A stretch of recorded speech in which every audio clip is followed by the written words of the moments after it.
Oh, he wanted lamentable relics. That worked out. Here, you can have one. Offer a memento mori. No use denying my fate. I should have a reminder of my folly. Such a long struggle. The almost dead man stares resentfully at the empty eye sockets. I chased immortality down into the neath, then south to the mountain's foot. Didn't bloody catch it, though, did I?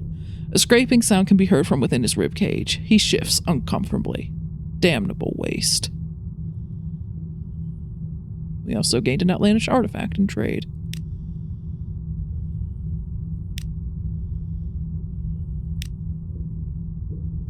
So far, he has wanted, at different times, mushroom wine, a lamentable relic, and prisoner's honey. And I think at one point he wanted, like, a story type, but I'm not certain on that. I can't remember.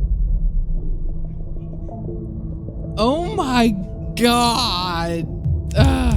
And no, it's not just the lefty scrawl. I'm a lefty too. I know how to read that scrawl. His is just something else entirely. Show the squatters your navigator's sigil. A plucky researcher recognizes it. I know it well. I can show you, but the way isn't easy. I'll not take anyone frail. You'll need ropes, crampons, skins, tents. And I want paying, of course. My boozerary is wearing rather thin. Okay. Wounds no more than one. We're good on that. We have an outlandish artifact. And 5 supplies. Well, we have enough supplies to spare, and we're going to have to double back to Mount Palmerston anyway, if not before Irem, then right after it. And we can buy supplies there at not too horrible a price, so let's just get this done. Almost never remembered. He didn't exaggerate. The ice is slick as an oiled mirror. You need pitons and spiked boots to navigate the slopes, and a misplaced foot will send great chunks of it thundering into the thirsty sea. The air bites like a bound shark. Yeah, we just experienced something very similar. Your face is numb, your fingers stiff, your throat raw. The climb takes you around a sheer white cliff, the waters below swimming with shards of razored ice. At last, a frozen ledge, a vertical sheet of ice rises before you, reflective as a conjurer's glass. Engraved upon it, 20 feet high, is the navigator's sigil. Impressive, isn't it? The researcher says, dropping his pack. It's one of the old accords between Wither and Irem. It means almost never remembered. Your navigator approaches it warily. The sigil on his temples sparks with blue fire. He reaches out, his fingers touching those of his reflection in the ice, and his reflection lunges forward, whispering something in his ear. The navigator crumples into the snow. Oh, the plucky researcher says. Damn, we're going to have a devil of a time getting him back to the ship. You do, but you manage it. Back in your cozy cabin, you imbibe mulled rum. Will you ever be warm again? So we need to speak to him. And yeah, there's the reason they didn't want us to have 2 wounds already is that would have killed us. Now to be clear, like the extra speed does help in some regards. For example, it makes it overall less costly to have your lamp on more because the lamp is just a flat rate of fuel, which we're now noticing a lot less because our engine just takes more.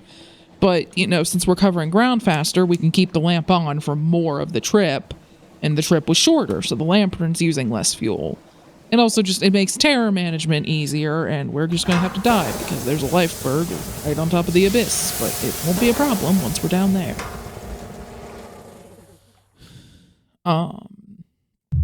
But it's just like, I'm sure you guys have noticed, like, we're using so much more fuel. Like, we're going to have to double back to Mount Palmerston soon.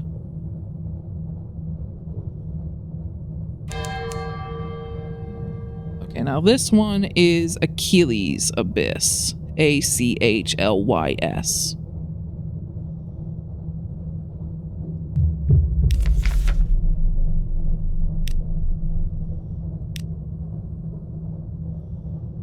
It's another friggin' iron one.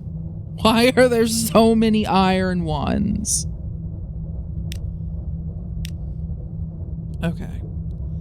Now, I think we have enough fuel to go check out the Weaver's Rift and stop by Irem, Then stop by Frostbound again, which will give us another barrel of fuel. And at that point, we're going to need to go to Mount Palmerston for more. We'll figure things out from there. We're also, it's a terrible price for fuel, but we're going to buy just a couple barrels just to make sure we have enough to get back to Mount Palmerston, because, good God, every time I get a new engine, it just completely throws off, like, my, you know, fuel calculations for a given trip. And I really, really don't want the way this captain goes out to be, we ran out of fuel. Like, give me anything else. Give me a mutiny. Give me, like, dying to a Z-Beast. Don't give me, we ran out of gas.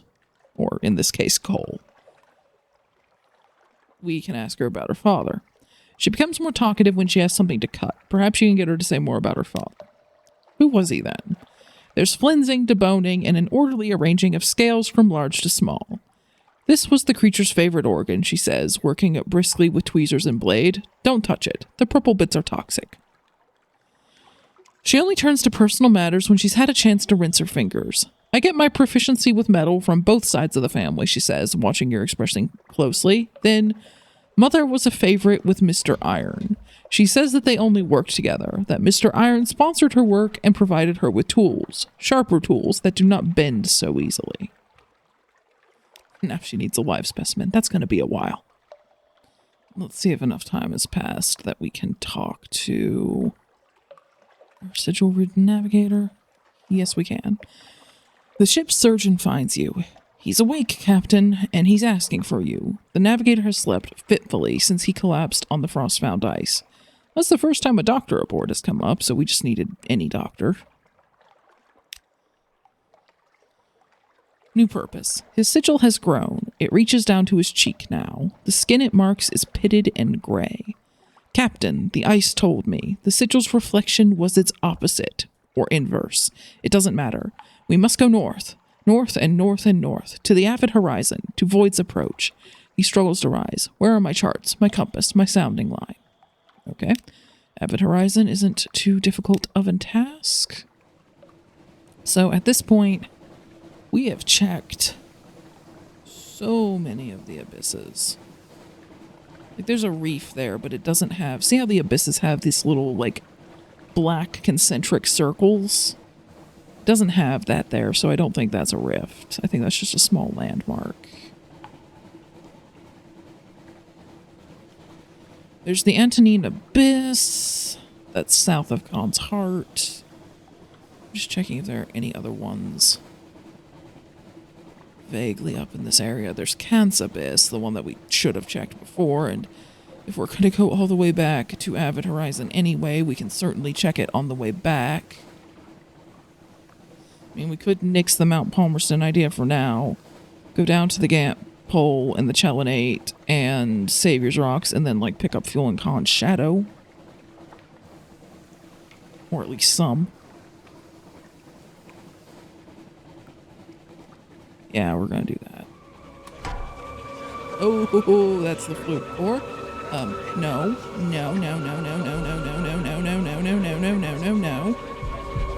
Yeah, that's fine. We won't take much damage from that.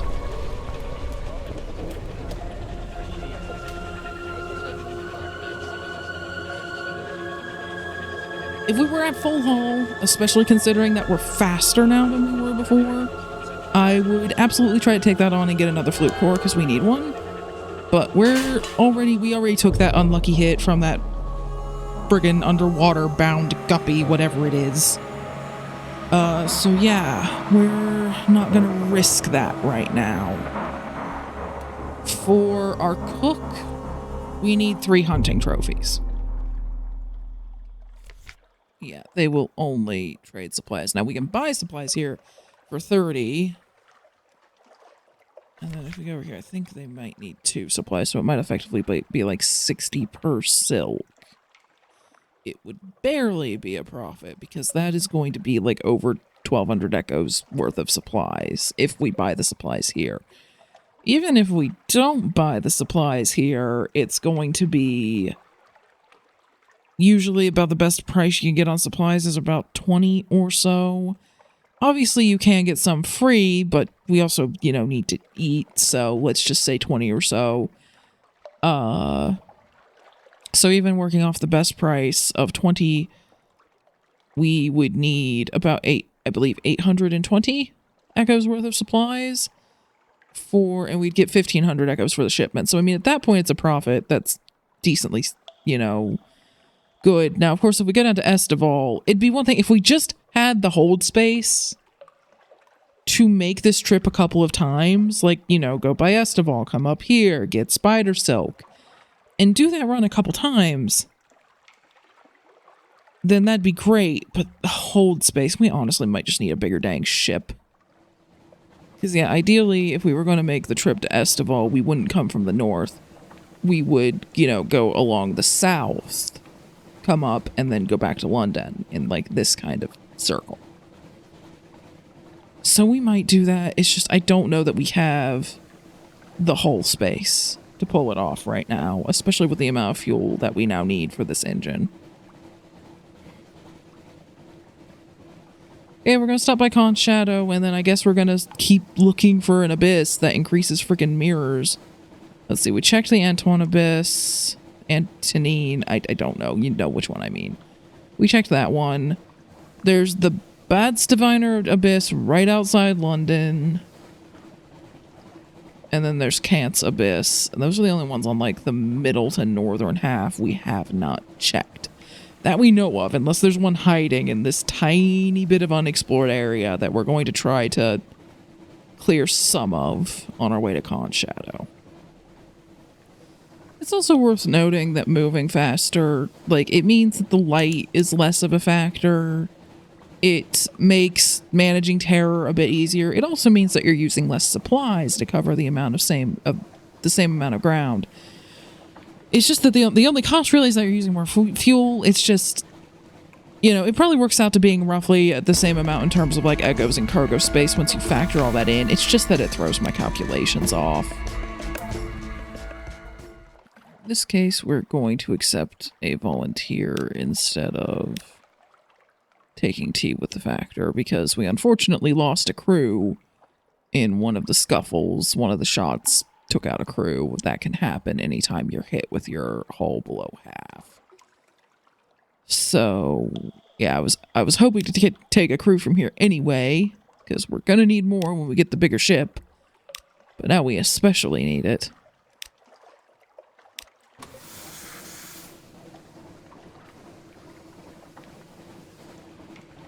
We're gonna stop by Station 3. Might stop by the Shepherd Isles. We're going to stop by the Wolf's Rift, which is really hard to see. I kind of wish... I get it's a random map, so it's kind of hard to make absolutely sure that text doesn't bleed into each other like that. But yeah, it would be kind of nice if maybe it would just, like, offset one or both up or down just a little. Because it can make it easy to miss stuff like that. Half of the map, I know we didn't pick up Devil S in Palmerston because I ended up deciding, let's go see if any of these abysses raise mirrors, and it's like, none of them do! But, you know. There's Wilbert's Abyss there if we wanted to swing by the Salt Lions. I just don't think 5 barrels would be enough to get us to Wilbert's Abyss, down through the Salt Lions, and then even if we went straight for London at that point. And I just don't know of anywhere else out here that we can even buy it at any price. We also need to go to Nook at some point, which will take us vaguely near it. It'll be one of the rare occasions we're in that part of the map. So yeah, if we had more fuel, I would just go do it now. But we don't. So we're just going to stick with the plan of going through Station 3, checking out Wolf's Rift, so on and so forth. A visit to Susan Coop. She has a little jar of heart metal shaving. Spits too small to be reused for any other purpose, picked out of the teeth of the nutcracker. Boiling liquids. Soothe meets you at the door. Cooper is not home. Soothe has a cauldron on the boil already, and in go the shavings. You wouldn't think they'd melt, but they go like butter, swirling into the mix. Have them bottled by tomorrow forenoon, Soothe says, not looking up from his stirring. gained more favor with the Acolyte. Okay, this one is Wolf's Rift. It increases mirrors! We found one!